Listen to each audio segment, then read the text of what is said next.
Everyone, welcome to my YouTube channel universe of maths. तो आज के लेक्चर में हम आईएससी पीवाईक्यू 2024 में सेक्शन ए के रिमेनिंग क्वेश्चंस को कवर करेंगे। तो चलिए स्टार्ट करते हैं। यहाँ पर हमारे पास क्वेश्चन नंबर 11 है सेक्शन ए का। ये क्या है हमारे पास? A furniture factory uses 3 types of wood, namely teak wood, rosewood and satin wood for manufacturing 3 types of furniture, table, chair and cot. The wood requirements are as follows. हमारे पास table, chair और cot के लिए ये सारे requirements given है। Teak wood हमारे पास, rosewood, satin would और इसकी एक टेबल हमारे पास गिवन है। It is found that 29 tons of teak wood, 13 tons of rosewood and 16 tons of satin wood are available. हमें एक्सप्रेस करना है इस डेटा सेट को in the form of simultaneous equation. तो हम कैसे करेंगे? हम अपना सोल्यूशन लिखते हैं। Let x denote the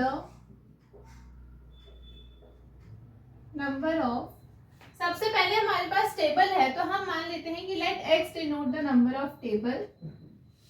y को हम मान लेते हैं कि y denotes the number of chair and z को हम मान लेते हैं कि z denotes the number of cot. हमारे पास तीन चीजें गिवन है, टेबल, चेयर और कॉट। ये 3 टाइप्स के फर्नीचर्स हमारे पास मैन्युफैक्चर के लिए हैं यहाँ पे। और हमारे पास क्या इंफॉर्मेशन गिवन है? It is found that 29 tons of teak wood, 13 tons of rosewood and 16 tons of satin wood are available. तो हर टाइप के फर्नीचर को मैन्युफैक्चर करने के लिए हमारे पास ये इंफॉर्मेशन गिवन है। तो हमें सबसे पहले पार्ट में क्या करना है? एक्सप्रेस करना है इन the form of simultaneous equation. हमने माना है कि x हमारा किसको डिनोट कर रहा है? नंबर ऑफ टेबल को। तो हमारा अगर हम इस पार्ट को देखें टीक वुड के लिए तो हमारे पास क्या बनेगा? x हमारा डिनोट कर रहा है नंबर ऑफ टेबल। टेबल हमारे पास कितना गिवन है? 2, तो ये हो जाएगा हमारे पास 2x प्लस। अब हमारे पास चेयर्स के लिए क्या डिनोट किया है हमने? y, और y यहाँ पर हमारे पास कितना हो जाएगा? Plus 3y plus 4z is equal to, teak wood के लिए हमारे पास क्या इंफॉर्मेशन गिवन है? It is found that 29 tons of teak wood, तो this will be equal to 29। ये हमारा इक्वेशन नंबर 1 बन गया। सिमिलरली अब अगर हम रोज वुड पर चले तो हमने x माना है टेबल को, y माना है चेयर को एंड z माना है कॉट को। तो x हमारे पास क्या हो जाएगा? 1 इंटू एक्स, तो ये हो जाएगा x प्लस 1 इंटू वाई, तो ये हमारे पास y ही रहा, प्लस 2 इंटू जेड। एंड हमारे पास रोज वुड की इंफॉर्मेशन कितनी गिवन है? 13 टन्स ऑफ रोज वुड, तो this is equal to 13। This is our equation number 2। Similarly अगर हम थर्ड इक्वेशन की तरफ फॉर्म करें तो ये हमारे पास हो जाएगा 3x plus 2y plus z is equal to, अब हमारे पास सैटिन वुड की इंफॉर्मेशन क्या गिवन है? 16 tons of satin wood are available, तो ये हो गया 16। This is our equation number 3। तो फर्स्ट पार्ट में हमें क्या करना था? एक्सप्रेस करना था इस टेबल वाले फॉर्म को form of set of simultaneous equation के। तो ये हमारे फर्स्ट पार्ट का आंसर हो गया। हमने 3 साइमल्टेनियस इक्वेशंस फॉर्म कर दी हमारे इस गिवन डेटा, इस गिवन इंफॉर्मेशन से। अब हमें क्या पूछा है? Solve by matrix method. तो अब हम इसे मैट्रिक्स मेथड से कैसे सॉल्व करेंगे? हम बनाएंगे अपना एक matrix A which will be the coefficient matrix. तो ये हमारे पास हो जाएगा 2 3 4 1 1 2, तो 1 1 2 एंड 3 2 1 3 2 1। वेरिएबल मैट्रिक्स हमारी x क्या बनेगी? हमारे पास कितने वेरिएबल्स हैं? 3 वेरिएबल्स, तो हमारे पास बन गया x y z। एंड हमारी कांस्टेंट मैट्रिक्स बनेगी B मैट्रिक्स, जो कि है 29 13 एंड 16। तो 29 13 and 16, this is our A matrix, X matrix and B matrix. अब हम इसे किस फॉर्म में लिखते हैं? ax is equal to b के फॉर्म में लिखते हैं। तो हमारे पास a क्या है? 2 1 3 3 1 2 4 2 1, this is our matrix A।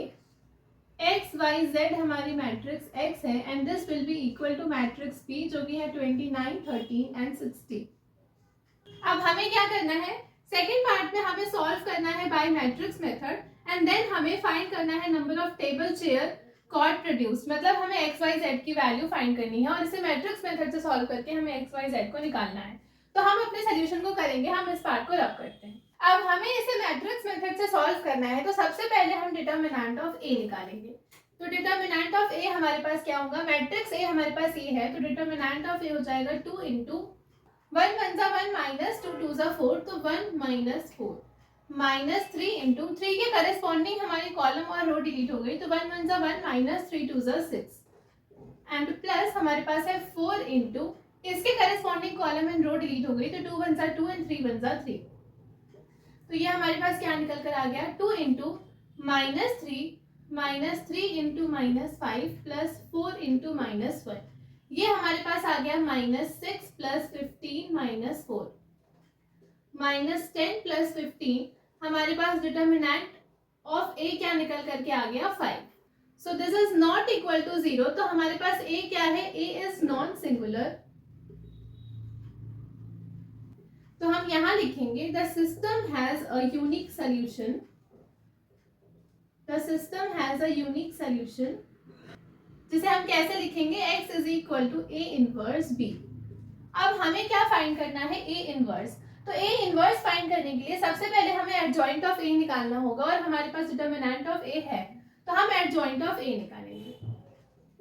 तो एडजॉइंट ऑफ ए के लिए सबसे पहले हमें इसके कोफैक्टर्स को निकालना है, तो हम लिखते हैं यहाँ a11, इसके करस्पॉन्डिंग हमारी कॉलम एंड रो डिलीट हो जाएगी, तो 1 1 ज़ा 1 -2 2 ज़ा 4, तो 1 -4, a12 हमारे पास क्या होगा माइनस ऑफ, अब इसके करस्पॉन्डिंग हमारी कॉलम एंड रो डिलीट हो गई, तो 1 1 ज़ा 1 -3 2 ज़ा 6, a13 निकालें तो हमारे पास क्या आ जाएगा, a13 का मतलब इसके करस्पॉन्डिंग हमारी कॉलम एंड रो डिलीट हो गई, तो 2 1 ज़ा 2 -3, तो प्लस ऑफ 2 -3, a21 निकालें तो माइनस ऑफ, अब इसके करस्पॉन्डिंग हमारी रो एंड कॉलम डिलीट हो गई, तो 3 1 ज़ा 3 -4 2 ज़ा 8, तो 3 -8, a22 हमारे पास क्या आ जाएगा प्लस ऑफ, इसके corresponding column and row delete हो गई, तो 2 1 ज़ा 2 -4 3 ज़ा 12, a23 हमारे पास आ गया माइनस ऑफ 2 2 ज़ा 4 -3 3 ज़ा 9, एंड a31 हमारे पास क्या आ जाएगा प्लस ऑफ, इसके corresponding row and column delete हो गई, तो 3 2 ज़ा 6 -4 1 ज़ा 4, a32 हमारे पास हो जाएगा माइनस ऑफ, इसके corresponding column and row delete हो गई, तो 2 2 ज़ा 4 -4 1 ज़ा 4, एंड a33 हमारे पास क्या आ जाएगा प्लस ऑफ 2 1 ज़ा 2 -3 1 ज़ा 3, तो ये हमारे पास क्या हो गया, a11 हो गया -3, a12 हो गया -5 और माइनस मिल करके +5, a13 हमारे पास -1, a21 हमारे पास -5 और मिल करके +5,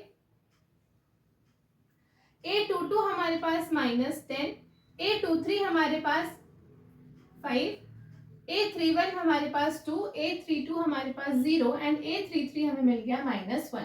तो हमारा एडजॉइंट ऑफ ए क्या निकलेगा, ट्रांसपोज ऑफ इट्स कोफैक्टर्स, तो पहले हम अपने कोफैक्टर्स को लिख लें, तो a11 हमारे पास है -3, a12 है 5, a13 है -1, a21 हमारे पास है 5 -10 5 एंड 2 0 -1, इसका ट्रांसपोज, तो हमारे पास एडजॉइंट ऑफ ए क्या आ जाएगा, हम इस पार्ट को रब करते हैं, so this is equal to हमारे पास क्या आ गया -3 5 -1 5 -10 5 एंड 2 0 -1, ये हमारे पास एडजॉइंट ऑफ ए निकल करके आ गया।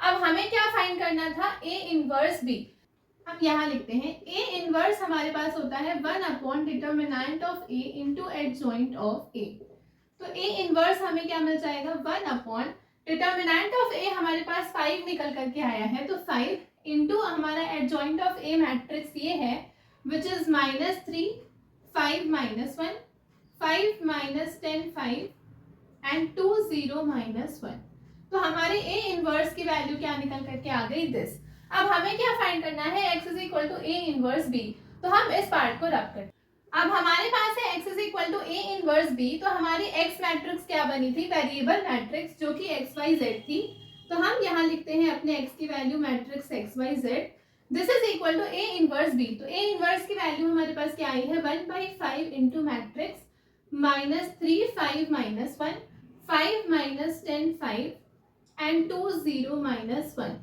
इंटू मैट्रिक्स बी, बी हमारे पास कांस्टेंट मैट्रिक्स थी विच इज 29 13 16, तो हम लिखते हैं 29 13 16। अब हमें इसको सिंप्लीफाई करना है, तो ये हमारा हो गया X Y Z, this is equal to 1/5 को हम एज इट इज रहने देते हैं, दिस इंटू दिस 29 इंटू 3 हमारे पास क्या आ जाएगा -9 3 27 7 का 7 कैरी 2, 3 2 सा 6, 7 8 माइनस 87 प्लस 13 5 सा 65 प्लस 16 2 सा 32। सेकेंड रो में हमारे पास 29 इंटू 5 कितना हो जाएगा, 9 5 सा 45 का 5 कैरी 4, 5 2 सा 10 एंड 4 14 प्लस हमारे पास माइनस 10 इंटू 13 माइनस 130, तो हम यहाँ पर लिखते हैं minus 130 and plus this into this हमारे पास 0। ये हो जाएगा हमारे पास माइनस 29 प्लस 13 5 सा 65 एंड माइनस 16। इसको फर्दर सिंप्लीफाई करें तो x y z is equal to हमें क्या मिला 1/5 इंटू मैट्रिक्स, ये हमारे पास हो जाएगा 97 एंड 97 माइनस 87 हमारे पास मिल गया 10, ये हमें मिलेगा 145 माइनस 130 हमें मिल जाएगा 15 और यहाँ से हमें मिल जाएगा 20। तो फर्दर सिंप्लीफाई करें हम तो हमारे पास x y z क्या मिल गया, मल्टीप्लिकेशन अंदर करा दे तो 5 और 10/5 हमें मिल गया 2, यहाँ मिल गया 3 एंड 5 4 ज़ा 20, तो हमें मिल गया 2 3 4। देयरफॉर हम क्या लिखेंगे, हमारे x की वैल्यू क्या निकल करके आ गई 2, y की वैल्यू क्या निकल करके आ गई 3 एंड z की वैल्यू क्या निकल करके आ गई 4। सो हमने मैट्रिक्स मेथड से इसको सिंप्लीफाई किया तो हमें x y z की वैल्यू मिल गई। थर्ड पार्ट में हमें पूछा था find the number of table share and chord, तो हमारा नंबर ऑफ टेबल कितना हो जाएगा, नंबर ऑफ टेबल को हमने x माना है और x की वैल्यू 2, तो नंबर ऑफ टेबल 2 हम यहाँ लिख देते हैं। This implies this is number of table. यहाँ से हमारे पास नंबर ऑफ चेयर क्या निकल करके आ गया 3 एंड नंबर ऑफ कॉट हमारे पास मिल गया 4। This is our final answer. तो ये हमारा आंसर निकल करके आ गया। अब हम प्रोसीड करते हैं क्वेश्चन नंबर 12 की तरफ। क्वेश्चन नंबर 12 हमारे पास मैक्सिमा मिनिमा का क्वेश्चन है। हमारे पास फर्स्ट पार्ट क्या गिवन है, Mrs Roy designs a window in her son's study room so that room gets maximum sunlight. इस तरह से हमारे रूम की विंडो डिजाइन की जाती है कि हमारे रूम में मैक्सिमम सनलाइट आए। ठीक, she designs in the shape of rectangle surmounted by an equilateral triangle. If the perimeter of window is 12 meter, find dimensions that will admit maximum sunlight. हमें maximum sunlight आने के लिए अपने dimensions बताने हैं, तो हम यहाँ अपना सोल्यूशन लिखते हैं। Let length of the window be x meter and breadth of rectangle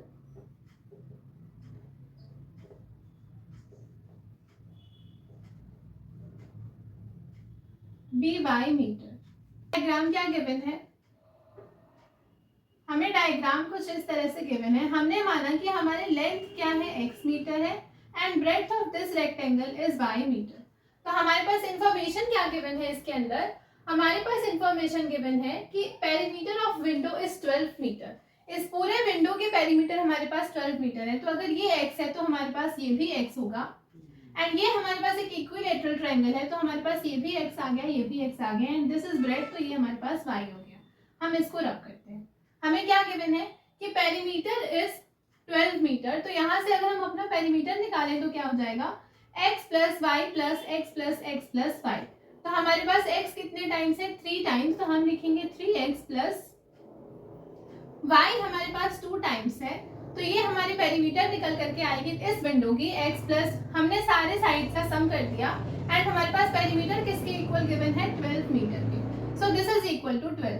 यहाँ से अगर हम अपने y की वैल्यू निकालें तो 12 minus 3x upon 2 is equal to y। तो हमारे y की वैल्यू हमें पता चल गई। अब हमारे पास क्या गिवन है, she designs in the shape of rectangle surmounted bye equilateral triangle. हमारे पास पेरीमीटर वाला काम हो गया, हमें डायमेंशंस फाइंड करनी है so that the window will admit maximum sunlight. तो हम फाइंड करते हैं एरिया ऑफ विंडो। तो हमारे विंडो की एरिया क्या बनेगी, रेक्टेंगल की एरिया प्लस इक्विलेटरल ट्रायंगल की एरिया। तो हमारे रेक्टेंगल की एरिया बन जाएगी x into Y plus equilateral triangle की एरिया का फॉर्मूला हमारे पास होता है √3/4 साइड स्क्वायर। तो √3/4 और साइड हमारे पास x है, तो ये हमारे पास बन गया x स्क्वायर। तो यहाँ से a हमारे पास क्या बन गया x, और y की वैल्यू अगर हम सब्स्टिट्यूट कर दें तो हम इसको सिंप्लीफाई करके कैसे लिख सकते हैं 6 माइनस 3x/2। तो यहाँ y की वैल्यू रखते हैं 6 minus 3x/2 plus √3/4 x square. इसको फर्दर सिंप्लीफाई करें तो 6x minus 3x square by 2 plus √3/4x²। अब हमें इसे डिफरेंशिएट करना है तो हम इसे पहले सिंप्लीफाई करके कॉमन, यहाँ से अगर हम अपना x² कॉमन कर लें तो हमारे पास क्या बच गया, √3/4 माइनस 3/2। हमारे पास a क्या आ गया, ये। अब हम इसका डिफरेंशिएशन करते हैं, dA/dx निकालते हैं।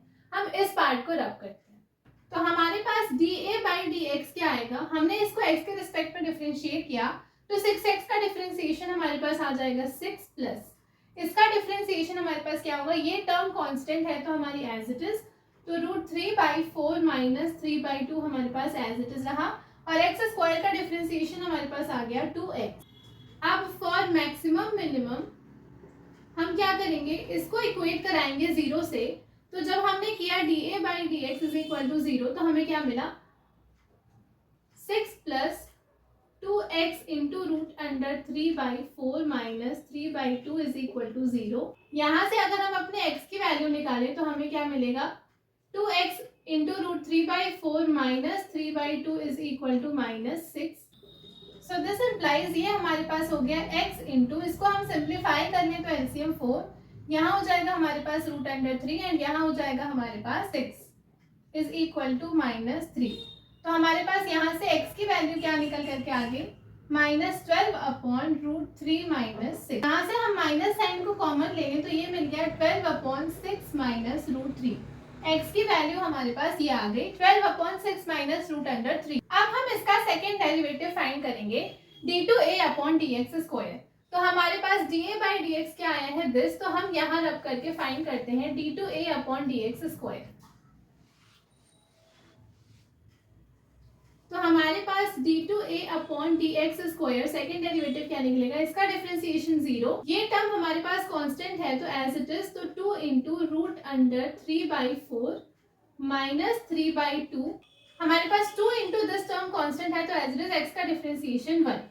So this term is less than 0, तो हमारे पास सेकेंड डेरिवेटिव लेस देन 0 आया है तो हम लिखेंगे hence the area is maximum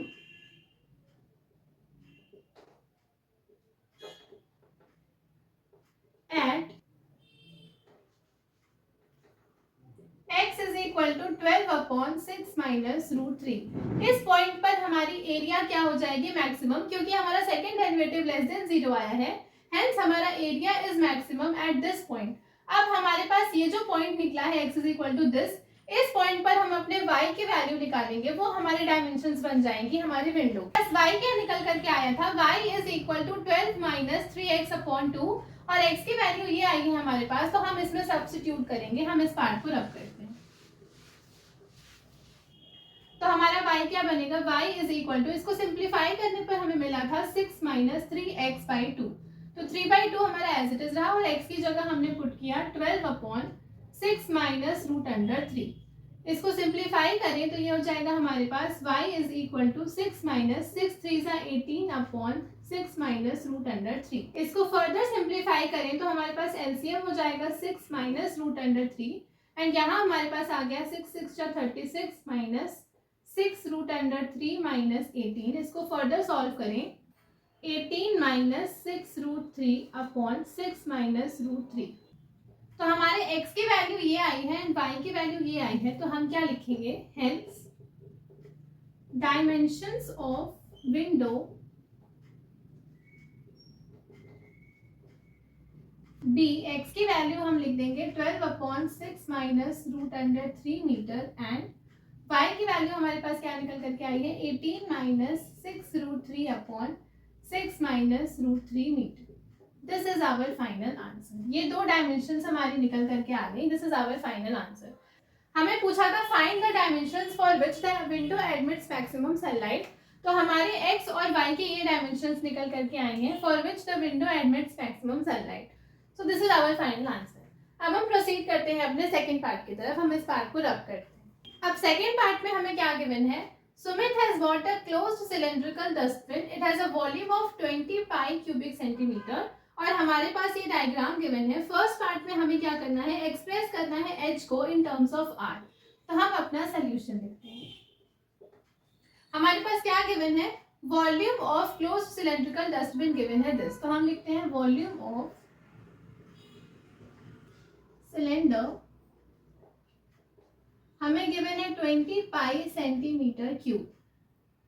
अब वॉल्यूम ऑफ सिलेंडर हमारे पास क्या होता है, pi R square H, this is equal to 20 pi, ये निकल करके आ गया हमारे पास।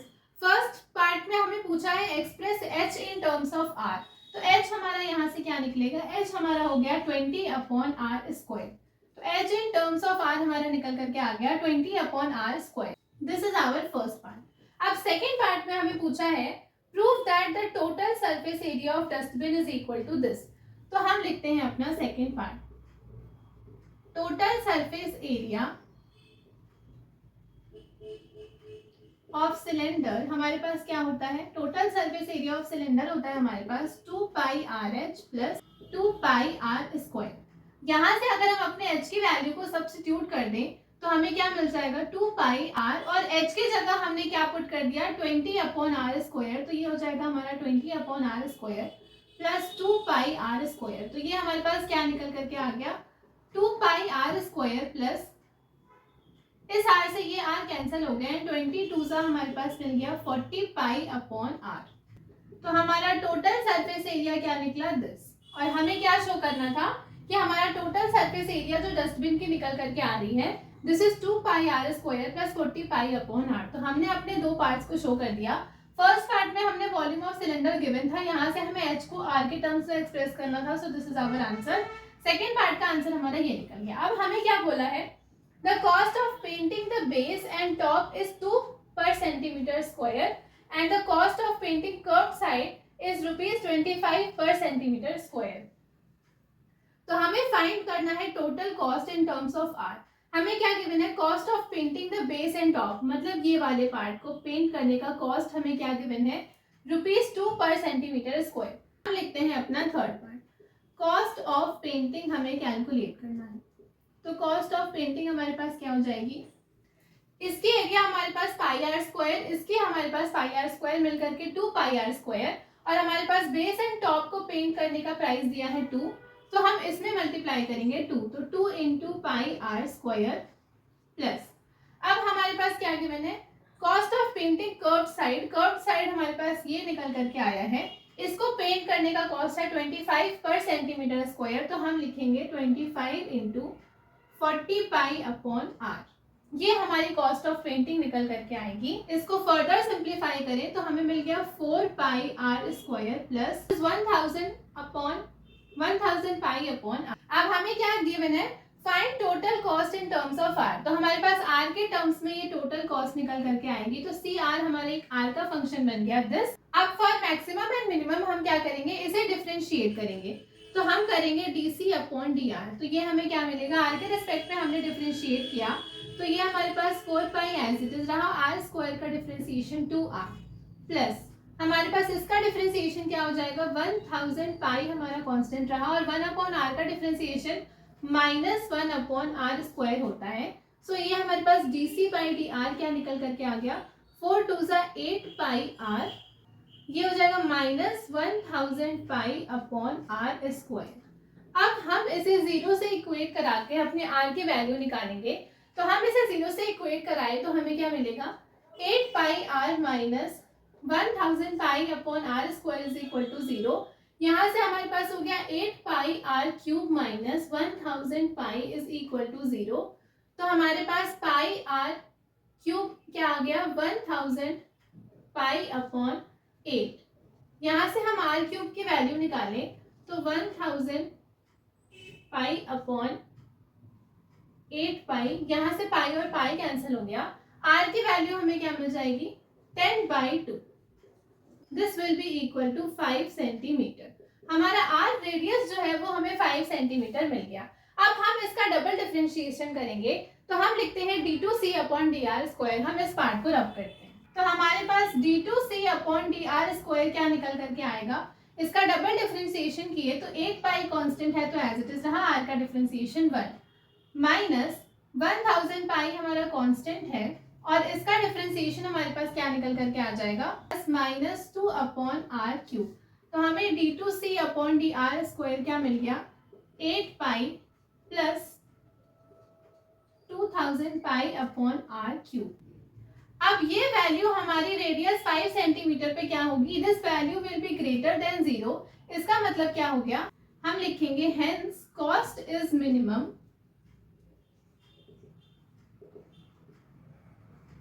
Eight r is equal to 5। हमारा जो डबल डिफरेंशिएशन है वो ग्रेटर देन 0 आया है, किस पॉइंट पे, r इज इक्वल टू 5 पे।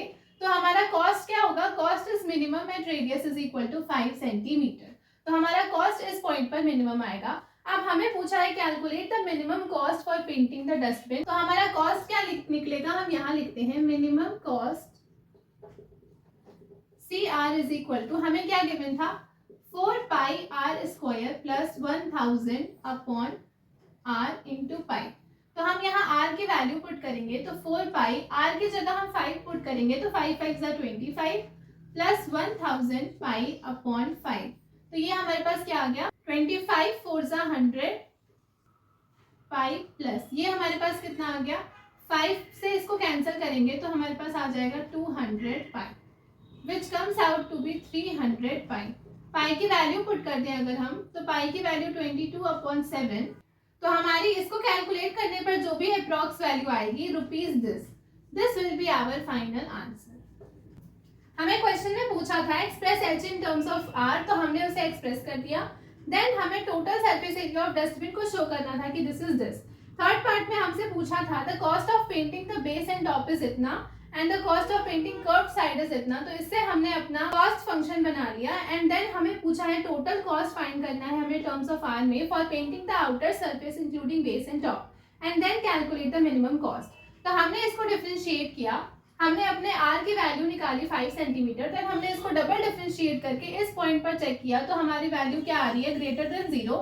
हेंस हमारा कॉस्ट मिनिमम होगा इस पॉइंट पे r इज इक्वल टू 5। हमें मिनिमम कॉस्ट ही फाइंड करना है, तो मिनिमम कॉस्ट हमारा इस फंक्शन में हम अपने r की वैल्यू पुट कर देंगे, हमें हमारा आंसर मिल जाएगा विच इज दिस। तो ये थे हमारे कुछ क्वेश्चंस ऑफ ISC PYQ 2024। कल की क्लास में हम सेक्शन ए के remaining questions and section B के सोल्यूशन स्टार्ट करेंगे। तो आज की क्लास के लिए इतना ही। अगर आपको वीडियो पसंद आई हो तो please do like share and subscribe.